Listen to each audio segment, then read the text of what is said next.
Hi everybody.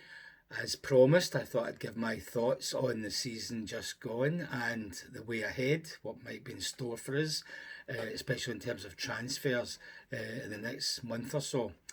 To look back on last season, it really was a roller coaster, ultimately ending in disappointment. But in fact, if you'd asked us by the end of September what kind of season we would have had in store, we would have been holding our heads in despair because if you remember, the league season started with a 1-0 defeat at Kilmarnock, a game there's no way we should have lost it even on a plastic pitch. So a terrible start. Then obviously we recover a wee bit until we play Celtic in the first Old Firm game. They beat us 1-0 at Ibrox, totally unjust. We had a perfectly good goal disallowed because the Celtic guy kicked Drossers in the back of the leg when he took the ball away from him, but they go back and get a free kick for that. So that was a game, even forgetting that incident, we should have at least come away with a draw. So right away, we're on the back foot. Lose the first game, lose the first Old Firm game, you're in trouble. Then the end of September, I think it was the last day of September actually, Aberdeen beat us 3-1 at Ibrox, and that's when the crowd told Beale and the directors that it was time for Beale to go. And since we had an international break coming up, a 2 week break gave us time to find a new manager, and thankfully, well, I think we found the right guy.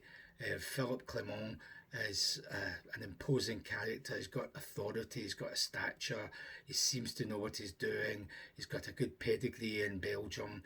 So, despite how the season ended, I still think we've got a good manager. So, if nothing else, that is the best thing that came out of the season. Plus, of course, we did win the League Cup and we had to beat Hearts in the semi and Aberdeen in the final, so that was a good triumph. And in the Scottish Cup, again, we had to beat the likes of Hibs away, Hearts in the semi final, and we only fell short in the final when we had Celtic on the ropes for about 20-25 minutes towards the end, and they get a 90th minute winner thanks to a mistake by Butland. So totally our fault.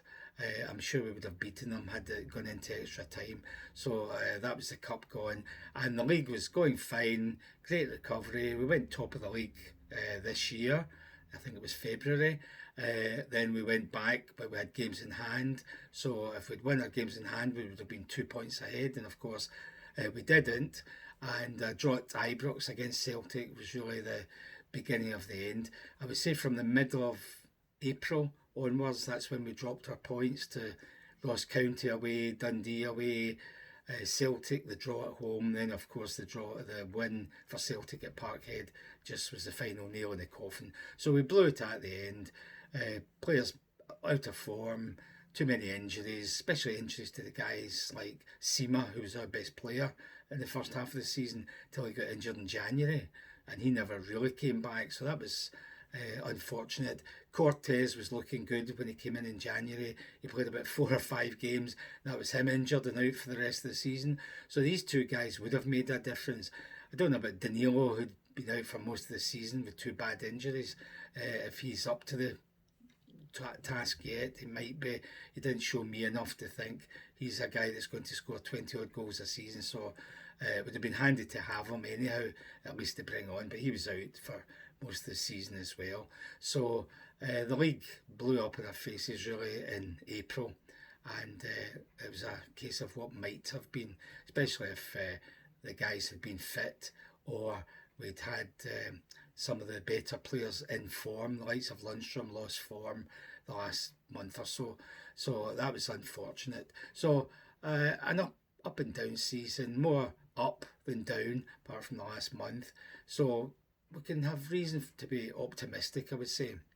Looking ahead, thankfully, we've got rid of the guys that played little or no part in the proceedings, like McLaughlin. I don't know why he was still at Ibrox anyhow.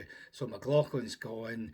Barisic had a half decent season for most of the time, but he's past it as well. So no terrible loss. Lundstrom had a decent season up until the final month, but for the money he was wanting. No, we'll get somebody younger and better. So no loss either. Then of course Jack, the lesser spotted Ryan Jack, hardly played a game. He probably played more minutes for the international team than he did us in 2024. So no loss either. Who else? The likes of Balogun, I wouldn't have re-signed him because he's injury prone. A decent enough guy, decent enough performer, but he's not going to play 2 games a week, never mind 3 in 7 days. So you can expect him to be injured half the time. So I'm disappointed we actually gave him another year's contract. Who else? Silva, don't want him back, sent him back to Wolves. Sima, we never really got a whole season out of him, so I'd take him back on loan if it's possible, because he was one of our better guys. Roof, he did one thing the whole season, and that was score the goal away in Betis to get us to the last 16 of the Europa. So that's all he did the whole season. So again, no loss whatsoever. And by the way, summing up the season, I should have said we did well in Europe. Got through the groups courtesy of becoming top. That meant we went straight into the last 16, and we were unlucky against Benfica. A good draw away, nothing at your Ibrox, then a breakaway, just poor organisation again on our behalf, and that was them through 1-0. So that was a big disappointment as well. I was hoping to get to the quarter-finals, and that would have been it, but we didn't even do that.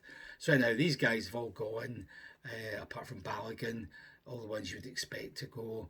We're left with a decent core, but other ones that I would maybe get rid of, definitely get rid of. People like Wright, if you could only get somebody to buy him. Lawrence and Dowell, injury prone, decent enough players, but injury prone. Get rid of them if possible. Matondo I'd keep. I'm not desperate to get rid of him, but I'd take money for him if we could. Ditto Ben Davis. Keep him, but if we get an offer, get rid of him.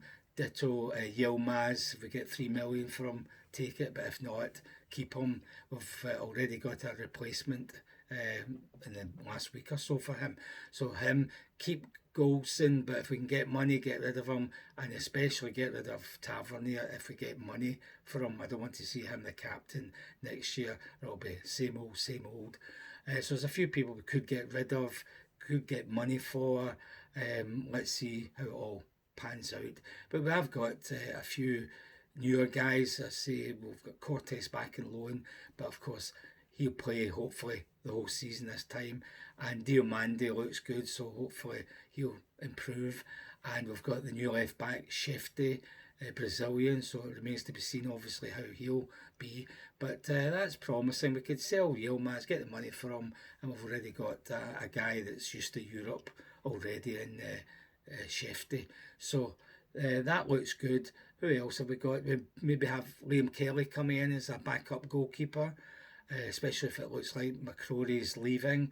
But not only a backup goalkeeper, it means if we get a big offer for Jack Butland, we've got to let him go, use the money to buy 3, 4, 5 players, and Liam Kelly would be a perfectly good number 1 for the domestic league.